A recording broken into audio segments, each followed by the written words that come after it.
Name's Tony Shagday. I'm the brand manager, kind of work with sales, marketing, oversee all the sales operations, and I'll work with the marketing department and help them on stuff. I think it's, we've always tried to be a company that, we're all about like the people, we're about the racers, we're about, just basically the market out there. We're a company that designs stuff. We don't just farm out stuff or buy other people's designs. We've always tried to portray ourselves as a company that does do true engineering, that designs stuff, heavily involved in racing, and a company that has been able to build an organization that can really support our customer base.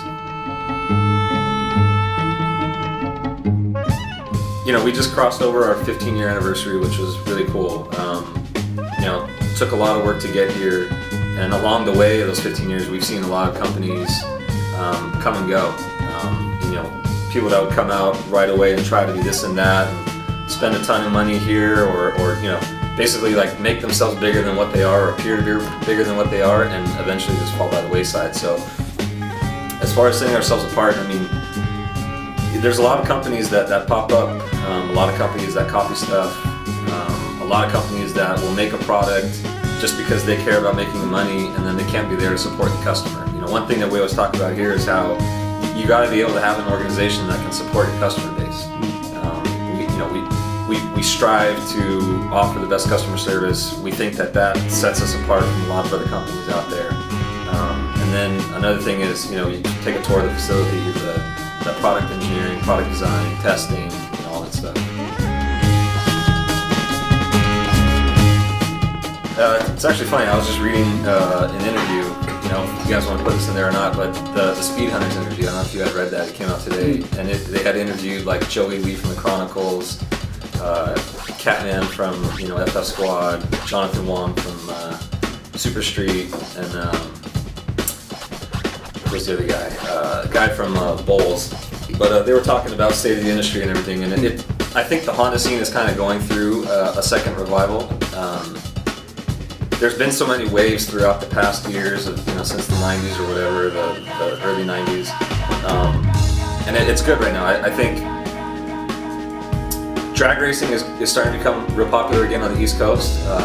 Javier Ortega at Honda Day, he's doing a great job with that, and you can see, the type of momentum and attention and attendance that's going out to East Coast races is great. I think as far as like trends and stuff, you see some new fresh trends that have come up in the past few years, which is good. It's kind of, injected some new life into the scene. There's people that say like, oh, it's a lot smaller, it'll never be what it was, and I think a lot of people will agree with this. I think when, a lot of industry people will compare the industry like pre-Fast and Furious and post-Fast and Furious. And when Fast and Furious came in, it brought a lot of attention to the scene, and you had a lot of companies, a lot of enthusiasts who got into it just because it was trendy, and it basically just blew up right away. And then you have all these companies just come in and try to make money, and all that stuff filters out after a while, and then you kind of are left with more like the true enthusiasts. And so right now I think we're in that area where you have, you've got your base of true enthusiasts, and now it's starting to grow again. So I think it's good.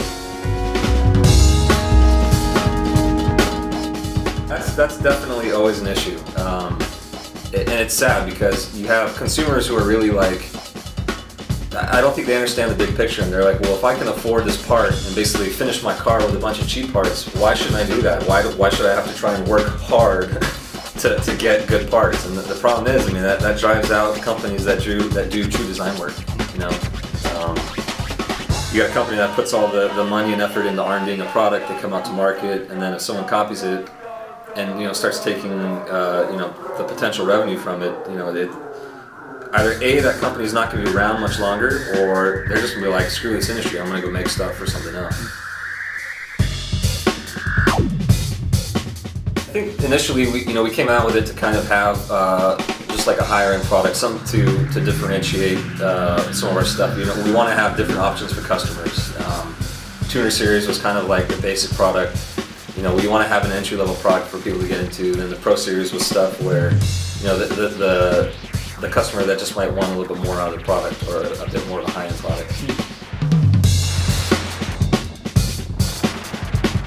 Probably in the past few years, I think the whole overseas stigma has probably gotten a little bit better. You know, I'd say a lot of our parts are made in Taiwan, actually.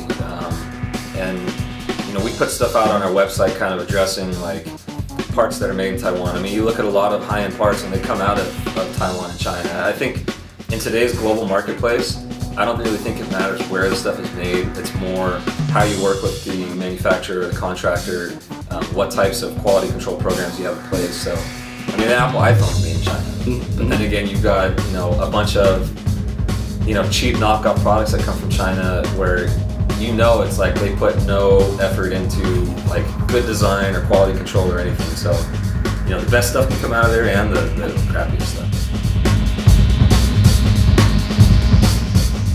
I think most popular, you know, still to this day, are intake manifold, B-series intake manifold. You know, the B-series market will never die. That's just a huge market. So that's been a great seller. You know, a lot of things, you know, our camber kits, our suspension, camshafts, you know, things that we're probably most proud of. I mean, you know, now we're getting to the point where our staff is a lot more experienced. We've got a lot of tools in-house, and so we just completed our drive-by-wire throttle body, and that was a huge undertaking, you know, to be able to basically test and develop it, and still we're at the point where we're still learning more on it, you know, constantly being improved. You know, we kind of got that cracked, and now we can start applying that to other drive-by-wire throttle bodies.